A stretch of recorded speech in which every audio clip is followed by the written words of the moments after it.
لقوہ ایک ایسا ناسور ہے، ایک ایسا مرض ہے جو انسان لقوے کا شکار ہو جاتا ہے تو اس کے جسم کی ساخت یعنی بناوٹ بگڑ جاتی ہے اور وہ بہت بدنما معلوم ہونے لگتا ہے۔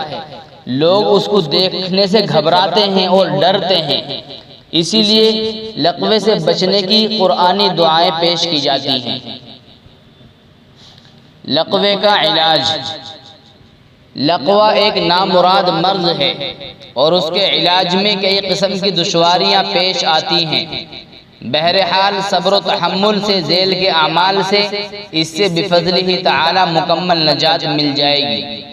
قلعی دار برتن تانبے کا تشت لے کر اس کو خوب صاف کر کے اس میں یہ آیتیں مشک و گلاب سے لکھ کر پاک پانی سے دھو کر لقوے والے کا منہ دھلایا جائے اور منہ دھونے کے بعد اس تشت میں 3 گھنٹے تک نظر رکھے، اسی طرح 3 روز تک کرے، انشاءاللہ تعالی شفا حاصل ہوگی۔ لقوے والا شخص پھر کبھی بھی اس مرض میں مبتلا نہ ہوگا۔ آیت مبارکہ: قد نرى تقلب وجهك في السماء فلنولينك قبلة ترضاها فول وجهك شطر المسجد الحرام۔ اس مقصد کے لیے روزانہ رات کو سوتے وقت سورہ اعراف اور سورہ جن کی آیت مبارکہ ذیل 11 مرتبہ اول و آخر درود شریف 11 مرتبہ پڑھ کر سویا کرے، انشاءاللہ اس عمل کی بدولت تا حیات فالج و لقوے سے محفوظ و مامون رہے گا۔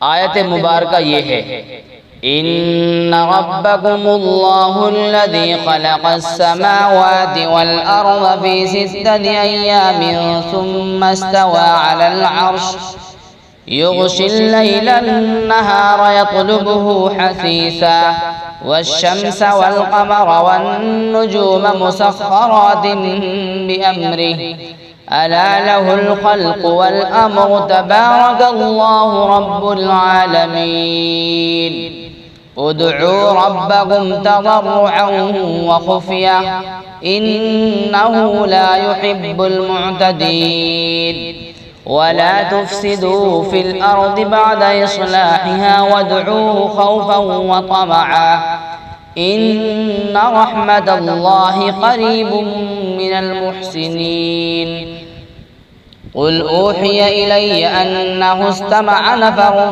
من الجن فقالوا إنا سمعنا قرآنا عجبا يهدي إلى الرشد فآمنا به ولن نشرك بربنا أحدا وأنه تعالى جد ربنا ما اتخذ صاحبة ولا ولدا وأنه كان يقول سفيهنا على الله شططا۔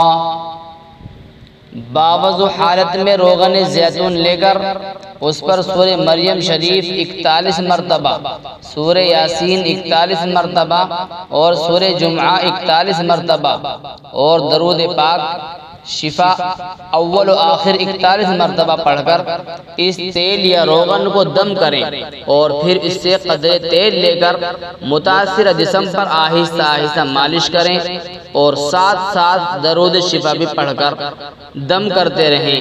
اس سے مریض کو افاقہ ہو جائے گا، چند دنوں کے عمل سے مریض شفا یاب ہو جائے گا اور اس مرض سے مکمل نجات مل جائے گی۔ جو شخص ہر روز اشراق کی نماز کے بعد 1 مرتبہ سورہ والشمس پڑھ لیا کرے، اللہ تعالی عز و جل اسے لقوے سے محفوظ رکھے گا۔ تو یہ تھے ہمارے وہ اعمال جو لقوے کے لیے بہت ہی زیادہ مجرب ہیں اور مفید ہیں۔ اللہ تبارک و تعالیٰ نے ان آیات کے اندر، ان طریقوں کے اندر شفا رکھی ہے، ان طریقوں کو آزمائیں اور لقوے جیسی مہلک بیماری سے نجات پائیں۔